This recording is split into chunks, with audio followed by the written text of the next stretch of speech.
នឹកដល់អនុសាទឹកភ្នែកអូនហូរហូររៀបរាប់ធ្ងន់ធ្ងរពីអារម្មណ៍ឈឺ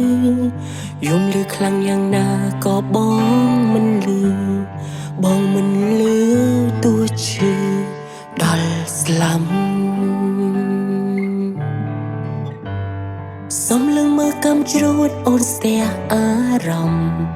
ទុំមិនបានក៏យំឲ្យធូរខ្លាំងឆ្នាំនេះប្រៃខុសខ្លាំងមិនដូចឆ្នាំចាំប្រាកដណាំងបងក្បែរនាងថ្មីឆ្លងឆ្នាំនេះគ្មានវត្តមានបងព្រោះរាល់ឆ្នាំមានរូបស្នេហ៍ស្នងតើបងដឹងទេ